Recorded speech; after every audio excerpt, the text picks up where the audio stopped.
let's see if we can put this Pythagorean theorem to good use in this next section. This is 8.4. The I can statement is I can find the distance. So write the word distance right here between 2 points. So we're going to be finding the distance between 2 points. It's going to take us 2 days to cover this because there are a couple different techniques.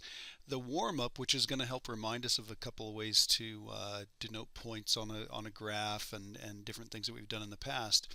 So it says determine the slope of the line passing through -2, 1 and 2, 4, and it says use subscripts to label the points. Okay, so determine the slope of the line passing through those 2 points. Well, we've done this before. It does say use subscripts. So this is an xy pair and this is an xy pair. And you'll remember to tell the difference between the two of them. We put subscripts of 1 on here. So we literally say x1, y1 here, and this would be x2, y2 here. So the subscripts just indicate which one is which. This is the first xy pair, and then this one over here is the second xy pair. And then there are formulas that we use to find the slope of a line. And if we've got a graph, we think of it as the rise over the run. And if we've got points, then we use this formula y2 minus y1 over x2 minus x1. Really good to be able to use that formula. If you've got a graph and it's already done for you, great, but if not, the slope formula is really the way to go. So let's go ahead and graph the two of these points. So -2, 1. So -2, 1 would be right here. So this is -2, 1. That's our x1 and our y1. And then over on the other one, this point is 2, 4. So over 2 and up 4. So that would be right here. So 2, 4 is here, and this is our x2 and our y2. Now, if it just says find the slope between the two of those, here's what we might do. We might do something like this. We might do a rise and a run. So on this one, the rise is 3. So a rise of 3. And over here, let's count the spaces here. This would be a run of 4. So that means the slope on this one would be 3 over 4. And that's simplified and everything, so we're in great shape there. If we were to draw the line that connects the two of those, it does gently go up from left to right, so we'd expect that to be positive and not a very big fraction. 1 would be going up about like this, so it's not as steep as a slope of 1, so I think we're in good shape.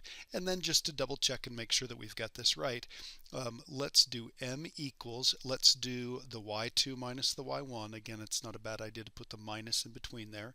So that's going to be 4 minus the y1, so that's a 1, and then x2, that's a 2, minus the x1, so that's minus the minus 2.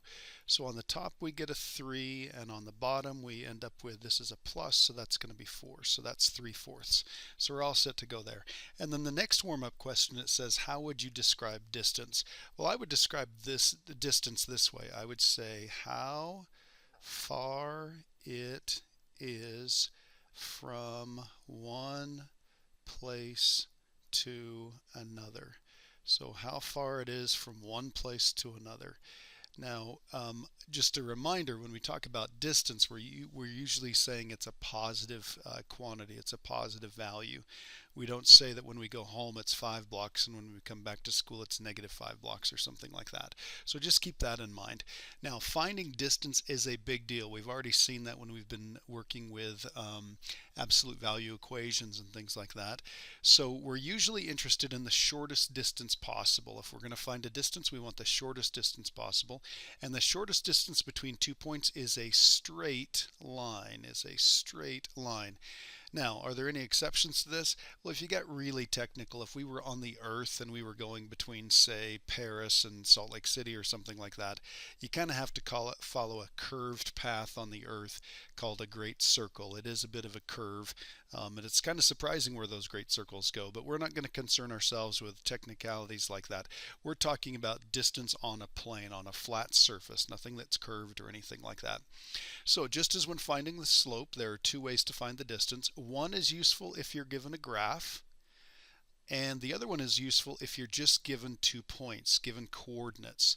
So we've got to be good at finding both of these. And today we're just going to focus on if we're given a graph, how could we find the answer there. So in this example it says find the distance between the 2 points, write the answer in exact form. What that means is if we've got a radical in the problem, we're going to go ahead and do that. We're not going to write down decimals or something like that. Now we may use that as kind of like a double check, but keep that in mind. And it says hence what type of triangles and what theorem have we been working with for the last couple of days? And it says use D for the hypotenuse. So the fact that it says hypotenuse, we know we're going to be working with right triangles. So let's take a look here, and if I wanted to find how far it was between here and here, I'm going to draw a straight line between the two of those, and it says use D for the hypotenuse. Well, if you stop and think about this, we've got to have a right triangle, and why would they use D? D would represent the distance. So I want you to take a look at something right here. What if we were to do this? What if we drew a right triangle like this? It's very easy to count horizontally and vertically on the XY plane. It's really difficult to count on a slanted direction like this right here. So I'm going to use a D for this right here, and then we can just go ahead and we can count 1, 2, 3, 4. That's 4. And count up 1, 2, 3, so that would be 3. Now, if this looks familiar, it's because this is the story problem, or the slope problem that we did up above. Okay, so these are the same 2 points. It's just here we rise 3 and run 4. Over on this one, we tend to like to have that right angle down in the bottom part. So we went over 4 and then up 3. Well, if you wanted to find the distance, we can use the Pythagorean theorem. We can say, well, that would be the distance squared, the hypotenuse squared would be a leg squared plus a leg squared. All right, so the distance squared would be 16 plus 9. So the distance squared would be 25. So we'll take the square root of both sides and we get D equals 5. So that distance right here is 5 units. So I'm going to erase this right here and I'm going to write D equals 5. So if this leg is 3 and this leg is 4, then that hypotenuse right there, or the distance from point to point, is going to be a 5. Okay, well, let's take a look at this next one. Now you'll notice that these 2 points they're spread pretty far apart. Okay, so in order to do this one, again, I'm looking at this distance right here, and gosh, that doesn't even work out right. So it looks like it's going to be on a perfect 45, but it's not. Okay, so we've got to be careful when we're going through and doing that. Let's come down here. Whoops. Let's make sure we're going straight down that line, and then we've got to go down, and we don't want to go past where the other one is. So we stopped right there, and then we're going to go over like this. Okay, so we've got our right angle right there. This is going to be our D. That's going to be our distance, and then this, let's count really carefully. 1, 2, 3, 4, 5, 6, 7, 8, 9, 10.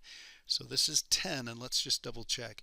And we don't need to use a negative here because we're just talking about triangles and we're talking about distances here. In fact, that idea that these are always going to be positive is going to be important when we talk about this again tomorrow. So let's take a look, double check here. This would be at 6. So that would be 6 from here down to here, and this is negative 4. So yeah, that would be 10. And this is negative 4, and this is positive 5. So my guess is if this is 5 and that's negative 4, we should be at 9. But let's check. 1, 2, 3, 4, 5, 6, 7, 8, 9. So that is 9.